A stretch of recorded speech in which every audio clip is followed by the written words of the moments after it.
everyone, welcome back to Cindy's Cards and More, and today is time for another quick and easy card.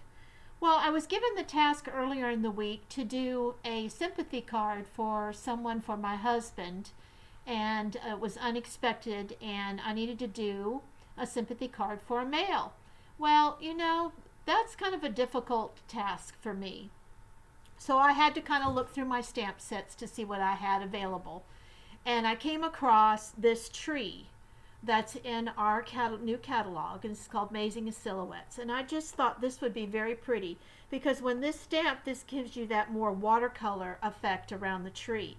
And let me show you the card I did. I did this Monday over at Elaine's Paper Crafts by Elaine, over at her site. And I did this card in shaded spruce. And I thought it turned out really well with Mary Merlot. Very simple. I had a little bit of an effect of an embossing folder that I did on that, and then I just did the tree inside with Thanking You With All My Heart. So I thought I'd go ahead and carry the theme today, not doing a sympathy card, but showing you how you then now can turn this same set into something that you would do maybe for a birthday. So it's going to have many facets to it, many different things that you can do. So I thought I would do a technique on this tree to give it a whole different look, so you can see what I'm going to be doing. So I'm just going to take my basic white, and I've got my tree here, and I'm going to go ahead and use my brushes for that. Not only just for the paper, but you can actually do some brushing on your stamp also to give a certain effect to it. So I'm going to start out with Granny Green Apple because I want to do this for a girlfriend's birthday coming up, and I thought this would be a very pretty look to it. So I'm going to go ahead and just tap my brush. Now remember, when we do our brushes, as long as you keep within the family, it makes it really easy not to have a million brushes around. So anything that comes up with green, that's what I use for my brush. Any shade of green, doesn't matter, because eventually this color, once you rub it a few times, will kind of not even be on the brush anymore. So there's my Granny Green Apple. Now my next color is going to be Polished Pink.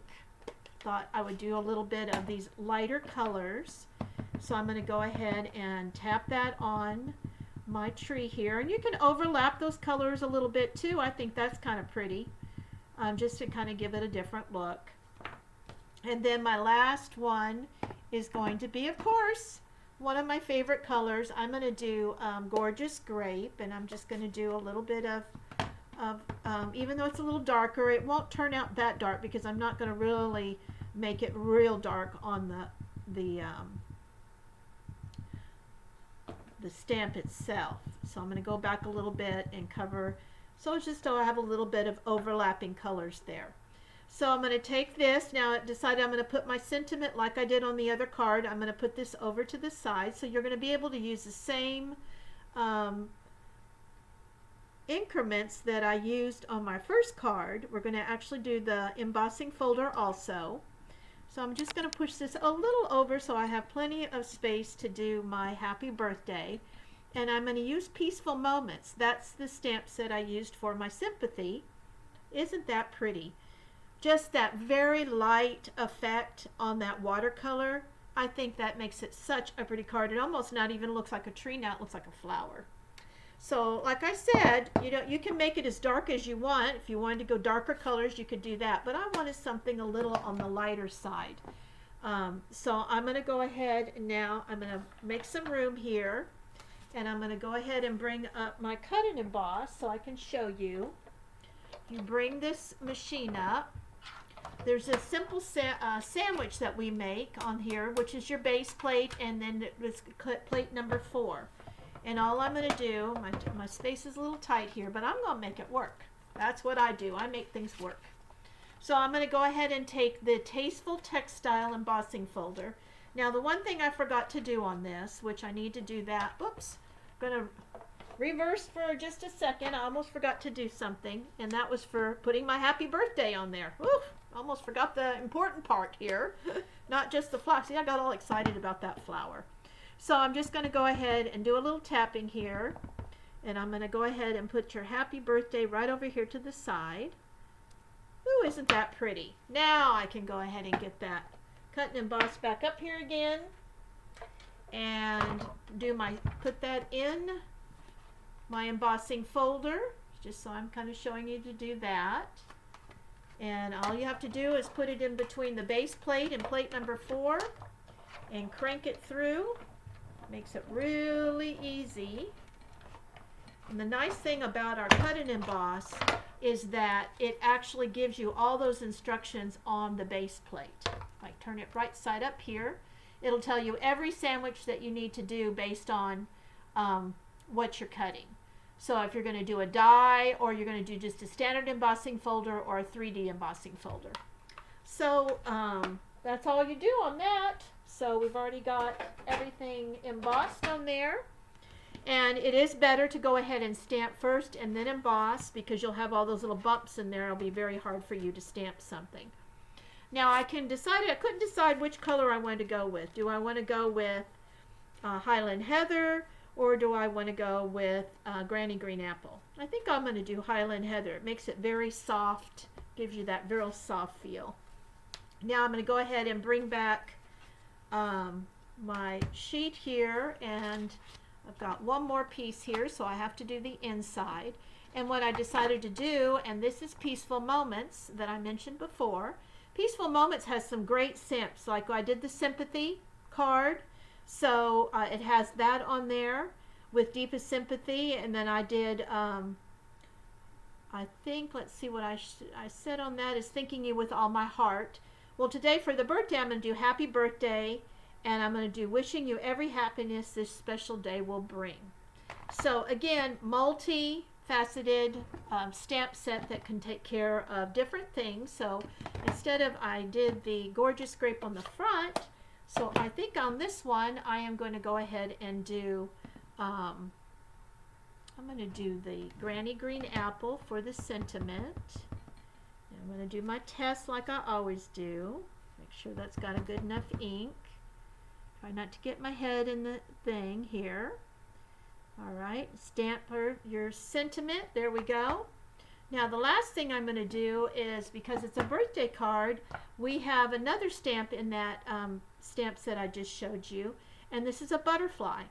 So I'm going to tap this for my polished pink, and I'm going to show you what that looks like here on my thing. See how pretty that is? Just gives you that silhouette, and then I'm going to turn it so it looks like it's flying a little bit, and I'm just going to do a stamp here on the corner, so that will go ahead and finish out my card for today. So we have the front, which has got that real pretty look to it. Now this is a little bit bolder. You could have stamped off once and then stamped on that also, so you could make that a little bit lighter. And see, what I'm telling you, what I mean by that is you could go ahead and take this ink and stamp like I did before, but then you could also stamp off again, and it would give you much lighter effect. So you can do one, you've got all sorts of different things, different options you can do when you're making a card and using your inks and your stamps. You're not just stuck with one thing. So I'm going to go ahead and use my Tombow glue, and I want to show you I got a little spot of ink there, and I never not go anywhere without my sand eraser. And this eraser, let me show you, if you just put a little bit of pressure, now I go in different directions as I'm trying to take off that ink, it will actually either fade it completely or take it off. So that's what's nice about that, is you don't even know that that ink's there, that ink spot's there anymore. A great way to fix those boops, because you know what? When we're stamping, I can't help it, I always get ink on my fingers. So if you like this video, please give me a thumbs up. I am getting my YouTube channel going, and I'm excited about, I've got some good people subscribing, so I know that they want to see more content. I do a video for you every week with a quick and easy card, and I try to marry it with the card that I do on Monday over at Paper Crafts by Elaine. So that way you got actually 2 cards that week that you can look at, one over at her site and one over at mine, using the same stamp set for both of those cards. So I'm showing you different ways to use a card so you maximize when you buy that stamp set of things that you can do with it besides just making one kind of card. So there you go. Today, this is today's quick and easy card. I will be back here next week to do another card. And like I said, please subscribe to my YouTube video. I would appreciate it. And give me a thumbs up if you like this video. And I'll see you back here next week. Have a fantastic week, everyone. Bye now.